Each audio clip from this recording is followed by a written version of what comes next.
ભાવનગર શહેરમાં આગામી 40મી રથયાત્રાને લઈને તડામાર તૈયારીઓ ચાલી રહી છે, ત્યારે કાયદો અને વ્યવસ્થાના ભાગરૂપે ગંગાજળિયા પોલીસ સ્ટેશન ખાતે એક મહત્વપૂર્ણ શાંતિ સમિતિની બેઠક યોજાઈ હતી। નમસ્કાર દર્શક મિત્રો, બી ન્યૂઝમાં આપનું સ્વાગત છે। હું છું પ્રવીણસિંહ।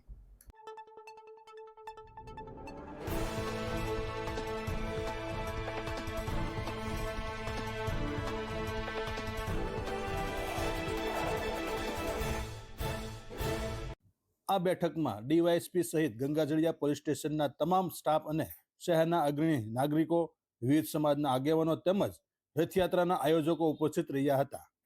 આ બેઠકનો મુખ્ય હેતુ રથયાત્રા દરમિયાન શહેરમાં શાંતિ અને સૌહાર્દનું વાતાવરણ જળવાઈ રહે તે સુનિશ્ચિત કરવાનો હતો। ડીવાયએસપી દ્વારા રથયાત્રાના રૂટ, સુરક્ષા વ્યવસ્થા, ટ્રાફિક નિયમન, કોઈપણ અનિચ્છનીય બનાવ ન બને તે માટે લેવાનાર પગલાં અંગે વિસ્તૃત ચર્ચા કરવામાં આવી હતી।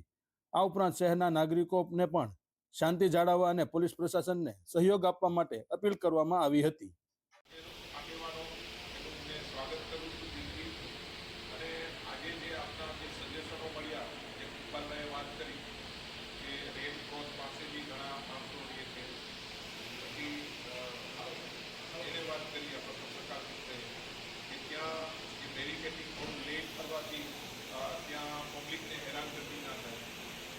ખાતેથી જે વાત કરી ઇકબાલભાઈ અને ઘણા આગેવાનો ટોટલી આવકારદાયક છે। આપણા છેલ્લા આગેવાનો જે વાત કરી કે એ દિવસે જો આપણો રોજગાર કે દુકાન જે છે 11 વાગ્યા પછી બંધ રાખીએ તો ખૂબ જ સહકાર। આ એક દિલની વાત છે। આમાં કોઈની દિલની લાગણી સમજવા માટે કોઈ ભાષાનો ઉપયોગની જરૂર નથી। એના ચહેરા ઉપરથી અને એના હાવભાવ ઉપરથી એના દિલની વાત આપણે જાણી શકીએ। તો આજે આગેવાનોએ એક રથયાત્રા, જેમ આપણા ટીનાભાઈ એમ કહ્યું કે અમે અંજુમન જે ઇસ્લામિક જે સંસ્થા છે એના પૂરા સહકારથી આનાથી બીજું વિશેષ અમારે શું જોઈએ? લગભગ પોલીસ તરીકે આપણે 3 થી 4 હજાર જેટલી પોલીસ છે, પૂરતો બંદોબસ્ત છે, કોઈ બી સિચ્યુએશનમાં પોલીસ તૈયાર છે। પણ તમારી જે લાગણી જે છે એના અમે ભૂખ્યા છીએ। આ રથયાત્રાની અંદર જ્યારે જુદા જુદા વિસ્તારમાંથી પસાર થાય છે અને એનું હર્ષ ઉલ્લાસથી સ્વાગત થાય છે એટલે અમારો થાક ઉતરી જાય છે। અમે આખો દિવસ ભલે રથયાત્રાના બંદોબસ્તમાં હોય, પણ જેમ આમ લોકશાહી ઢબે અને બધાની લાગણીથી હિન્દુ, મુસ્લિમ, શીખ, ઈસાઈ દ્વારા જે આનું સ્વાગત કરવામાં આવે એટલે અમે અમારું દિલ જે છે ને આમ સતત પડે બરોબર છે।